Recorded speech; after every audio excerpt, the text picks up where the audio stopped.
How's it guys, and welcome back to my channel. In today's video I'm going to be showing you how exactly to edit your Instagram photos. I'm going to be showing you all the apps that I love to use and some tips and tricks that I've picked up along the way.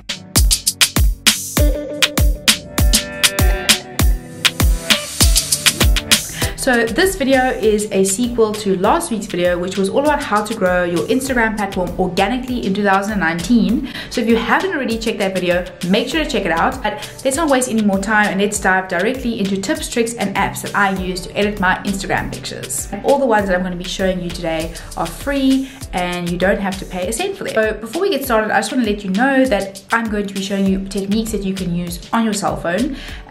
While it's great to have a camera, for the first 2 years of having my blog and my Instagram, I literally only use my iPhone, so it's not a prerequisite for taking bomb pictures. So editing really can take a photo from like dull and plain to like freaking magical. As you can see here, I've got one of my original photos. It's a nice picture and it's got great scenery, but look at how it looks once I add my editing and how it just really elevates the photo and it takes it to a whole new level.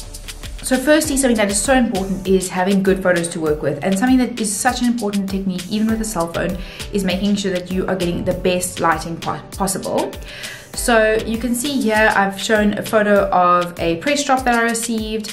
In the first photo here you can see that I took it from an angle with really bad lighting, and the light, I was like facing the light. And here you can see in the second photo where the light was coming from behind me, really illuminating the box and making it look really, really beautiful, which makes it a lot easier to edit your pictures. Let's jump into the editing.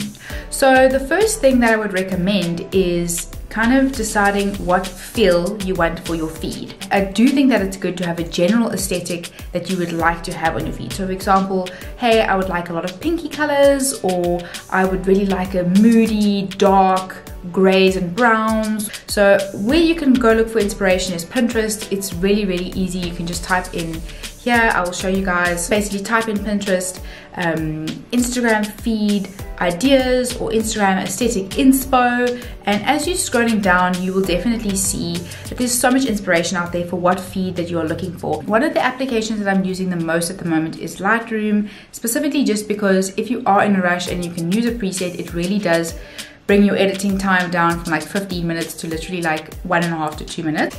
Okay, so I'm going to quickly pull up this picture into my Lightroom.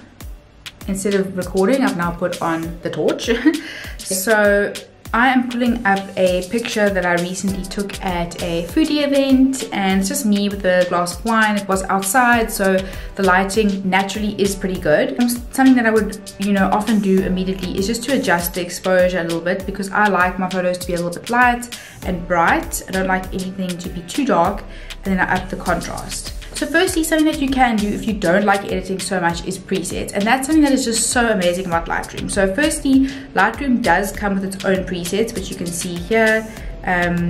You've got the color preset, so you've got bright, you've got the high contrast, you've got the high contrast and detail, you've got the vivid, and you've got matte. Sometimes I really like matte actually, because I just feel like it gives quite a moody feel. But let's just say we go back to natural, and there's so many different ones. There's creative if you want to take out the desaturation, and then they've got them according to colors as well. Like that doesn't look so good. And then you've got like different black and whites, you've got different curves, where it can like lift the shadows. That looks pretty nice.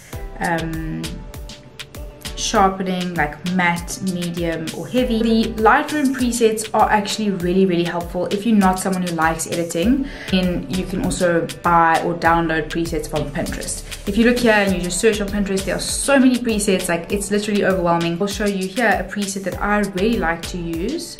So there was a free preset that I got from Camps Bagel. I would really, really recommend checking out her website. I'm not affiliated to her at all. I paid for the presets, but she had this free one, Island Love Mobile preset, which got me exposed to her presets, and then I ended up buying quite a few. So basically all that you do if you want to use a preset is you basically go into the picture. It's only a picture. You go into the top right corner, you copy the settings, press OK, and then you can go into a picture. Let's go to my all photos, and you literally just paste those settings. So it's really important to find one there, that looks pretty cool. You can see that the colors actually look really cool with my shirt and my hair. So that preset actually looks pretty cool in that situation. So that's if you want to use like an all-encompassing preset. If you can find a preset that works for your feed, honestly, it will make your editing time really, really quick. But other things that you can do, like I mentioned earlier, it's the exposure, the contrast. You can play around with the highlights. And then what you can also do is if the preset is a bit strong for you, like if you feel like, hey, I like this pinky color, but it's a little bit too strong, I would like to tone it down a little bit or bring in a little bit more blues. You can see here there's a button called curve, and then what I like to do is sometimes just drag the curve a little bit lower, a little bit higher, and generally then you can even out the color a little bit. So if it's a bit too pink, if you pull it up a little bit, you know, it'll be a little bit less pinky. Clearly I don't know all the tech terms. And you can actually like move it around extreme, but if you just keep it, be very, very gentle with your movements, because the extreme movements, your photo will look like hideous really, really quickly. That is a editing tool that I really like to use.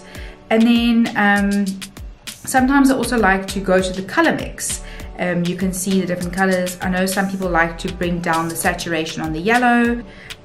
So for example, if you pull up the saturation on the red, you will see like your lips will stand out a bit more. So what I recommend is playing around with the different colors, like the different saturations and hues and the different luminance. But if you are not very techie and you just want to, you know, edit your pictures so they look nice, I'd recommend focusing on the exposure, the contrast, and then maybe the included presets that come with Lightroom, like maybe the bright one or the matte one or the high contrast one. It's really, really simple, and it will just take your photo from looking like an iPhone picture to a more professional picture for your Instagram aesthetic. And then something else I'd like to do is maybe sharpen the picture a little bit more or adjust the clarity a little bit more, just to bring out some of the different parts of the picture. Okay, so another app that a lot of people love and that I've recently started getting into using is Facetune.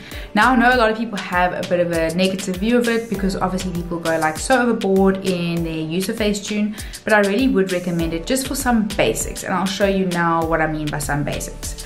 So let's pull up Facetune. You can see it here in my photo and video album. So I don't like to do too much of my face on Facetune. What I do like to do is I go to the smooth function and I basically just zoom in and just like soften the lines a little bit, you know. And you can either drag or you can tap. I've read on some blogs that like tapping actually looks a little bit more natural. So that's something you could do. So if you zoom out now, you can just see that some of like, because you know like makeup can settle into creases and it just doesn't look so nice, so you can just smooth out a little bit of those creases, which looks really cool. And then another feature that I quite like on Facetune is the details, where you can actually just like tap on your eyes to make them look a little bit more brighter. And when you tap on the details, it kind of like it just draws attention to that part of the picture or the face. So it doesn't have to necessarily be face. You can even tap on an item of jewelry or like some rings or some, in my case, I'm tapping a little bit on the actual makeup that I'm holding to make it stand out a bit brighter. I tapped a bit on my mouth and a little bit on my eyes, and they're just like popping out a little bit more now.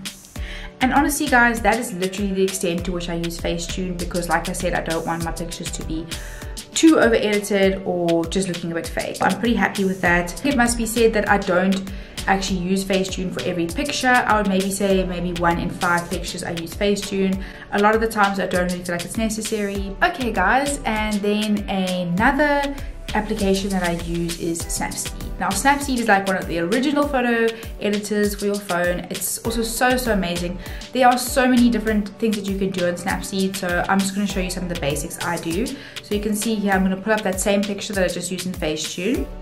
Please excuse my media. And here we've got this picture, which I'm just going to show you. So first of all, here is your control panel, and one thing I like to do sometimes use is the brush. So something you can do if you just want to up a little bit of exposure, like for example, let's just say you want to make the inside of your eye a little bit whiter, you can do that. But just make sure it's not like too white, because oof.